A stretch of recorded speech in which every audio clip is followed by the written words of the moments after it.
Hi everyone! Welcome to my Livelihood channel, GG channel. Dito, marami po akong gustong i-share sa inyo na maaari po ninyong pagkakitaan. Kaya kung ngayon lang po ninyo mapapanood ang channel kong ito, please subscribe and hit notification bell para updated po tayo. Okay, ang gagawin po natin ngayon ay ang commercial Tocino. Kailangan lang po natin magsuot ng protection para po sa ating katawan at sa ating produkto. Kailangan din po natin ng mga equipment and tools para po sa gagawin natin. Narito po ang mga cooking conversion chart at abbreviations para po maging guide natin. Sa ingredients naman po, kakailanganin po natin ng 1 kilong baboy. Slice lang po natin to ng 1/4 inch ang kapal. Or pwede rin po ang manok. Sa curing mix naman po, kakailanganin natin ng 1 kutsaritang asin, kalahating kutsaritang curing salt, 1 kutsaritang phosphate, 1/4 na kutsarita na vitamin C powder. Ang extenders po ay ang mga ingredients o mga sangkap na nagpapabigat at nagpaparami sa ating produkto. Meron po tayong 1 kutsaritang soy protein isolate, meron po tayong 1 kutsaritang carrageenan, at meron din po tayong 1/4 na tasa ng fibril. Sa seasonings naman po, kailangan po natin ng 1 tasang asukal, 2 kutsarang bawang, 2 kutsarang anisado wine, 1/4 cup pineapple juice, kalahating kutsaritang betchin, food color, kalahating kutsaritang meat enhancer, 1 kutsaritang meat tenderizer, kalahating kutsaritang meat ginisa, 1 at kalahating kutsaritang BF blend. Pamamaraan sa paggawa, kailangan po natin ng 1 kilong baboy. Slice po natin ito ng 1/4 inch thick. Pagkatapos po ay palamigin natin sa ref ng 1 hanggang 2 oras bago iproseso. Ihahanda na po natin ngayon ang curing mix. Susukatin po natin ngayon ang mga sangkap ng curing mix gamit ang measuring spoon or cup. Pwede rin po tayong gumamit ng timbangan. Ang asin po ay isang natural preservative at nagbibigay ng lasa sa ating produkto. Curing salt naman po ay mayroong 99.4% na table salt at 0.6% na nitrite. Pinapabagal po nito ang pagkasira o pagkapanis ng ating produkto. Ang phosphate naman po ay tumutulong upang mapanatili ang ganda ng kulay at itsura ng meat, upang maging siksik at hindi magbuhaghag pag niluto. Pamparami rin po ito at pampabigat. Ang vitamin C naman po, pinapabilis ang reaksyon ng pagproseso sa pag-preserve ng pagkain at flavor. Nilalabanan din po nito ang maaaring maging sanhi ng cancer na mayroon sa mga preserved meat products. Pagkatapos po natin sukatin ang mga curing mix, pagsama-samahin po natin ito sa isang maliit na bowl at lagyan ng 1/4 na tasa ng malamig na tubig. Haluin lamang po natin itong mabuti hanggang sa matunaw.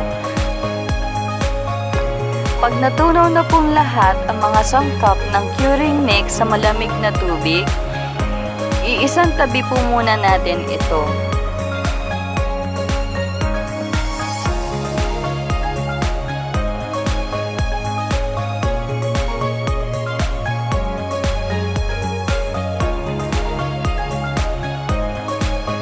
Gagawa naman po tayo ngayon ng extender mixture. Ang extender naman po ay nagsisilbing pamparami or pampabigat ng timbang ng ating produkto. Soy protein isolate naman po ay mayroon 90% protina. Tumutulong upang hindi lumiit ang produkto habang niluluto, upang maging juicy rin siya at tender. Pamparami rin po ito. Ang carrageenan naman po ay galing sa seaweeds. Tumutulong upang ma-absorb ng meat ang mga ingredients. Ang fibril naman po ay galing sa corn fiber. Para po ito sa mga sliced products, kagaya po ng tocino, tapa, steak.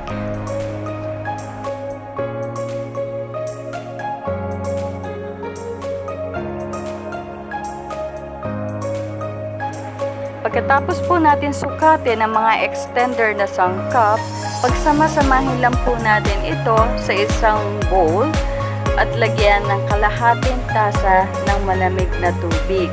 Haluin lang po natin itong mabuti. Pagkatapos po natin itong haluin mabuti, iisang tabi lang po natin ito. Gagawa naman po tayo ngayon ng seasoning mixture. Kailangan po natin ng 1 tasang asukal, yung pong refinado. Susukat naman po tayo ngayon ng 2 kutsaritang garlic powder. Kung wala po tayong garlic powder, pwede naman po tayong gumamit ng 2 kutsarang fresh garlic. Tadtarin lang po natin ito ng pino. 2 kutsarang anisado wine. Ang anisado wine naman po ay nagdadagdag ng flavor sa ating produkto. Tumutulong din po ito para mawala or matanggal yung lansa ng amoy at lasa doon sa produkto natin. Susukat naman po tayo ngayon ng 1/4 cup ng pineapple juice.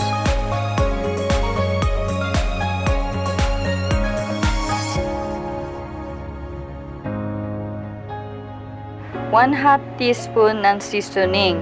Pwede po tayong gumamit ng betchin o kaya po ay yung super seasoning.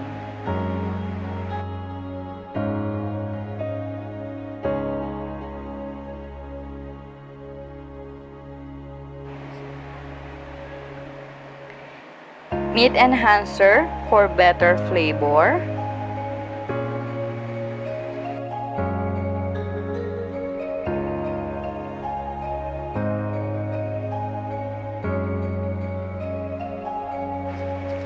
Meat tenderizer, pampalambot po ito ng meat para hindi siya matagal lutuin.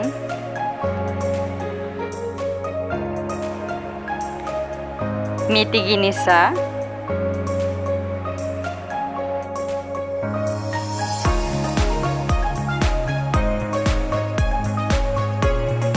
Ang panghuli naman pong sangkap ay ang BF blend.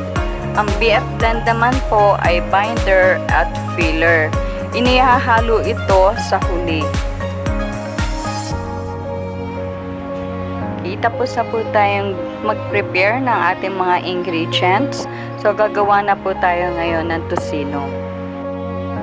Sa isang malaki, malinis at tuyong bowl, ilalagay na po natin doon ang meat. Pagkatapos po ay ilalagay na po natin unti-unti yung prepare natin kaninang curing mix. Haluin lang po natin itong mabuti hanggang sa ma-absorb ng meat yung curing mix. Sumunod naman po ay ilalagay natin yung prepare din natin kanina na extender mixture. Haluin lang po itong mabuti hanggang sa matuyo.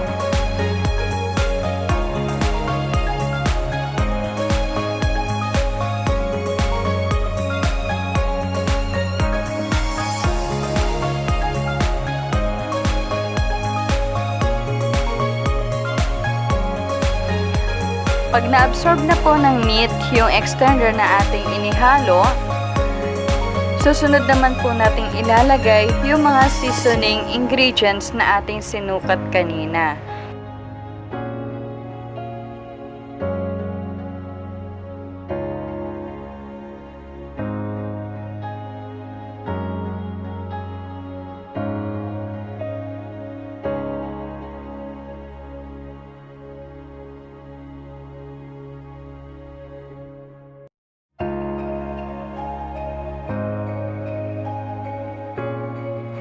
Siguraduhin lang po nating halong-halo ang ingredients na inilagay natin sa meat.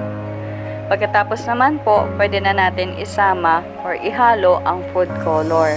Ang food color naman po ay may 2 form. Meron pong liquid at meron pong powder. Pagka po powder ang ginamit natin, tunawin po muna natin ito sa konting tubig bago ihalo doon sa ating mixture. Pagkatapos naman po ay maaari na nating ituloy ang paglalagay ng iba pang mga sangkap sa ating mixture.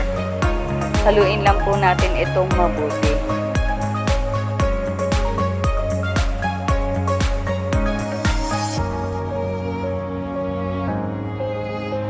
At ang huli naman po ay ihahalo natin ang BF blend. Pagkatapos po ay haluin natin mabuti ang ating tocino mixture.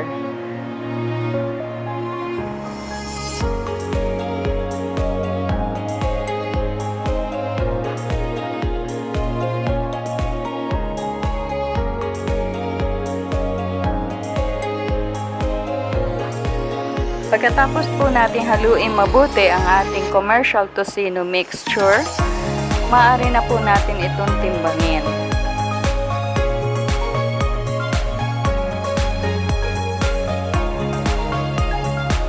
Makikita dito na mula po sa 1 kilo ng meat na ginamit po natin kanina, nadagdagan po ito ng kalahating kilo.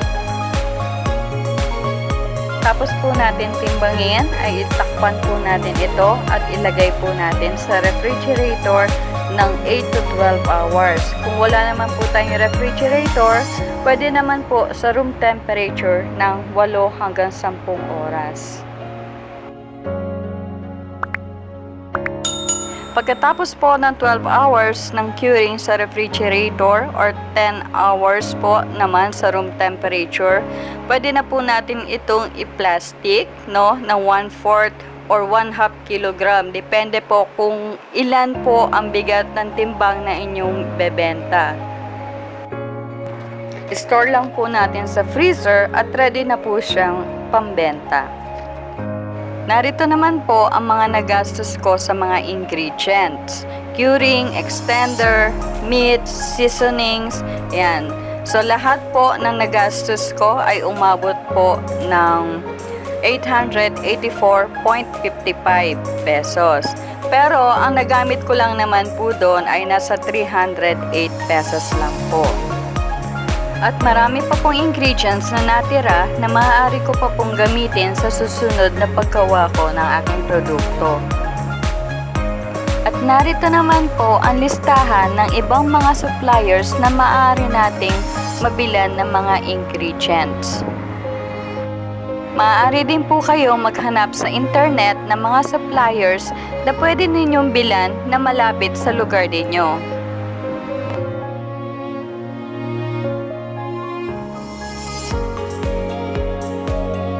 Sana po ay marami kayong natutunan sa i-share ko sa inyong kaalaman. Maraming salamat po sa inyong oras at panahon.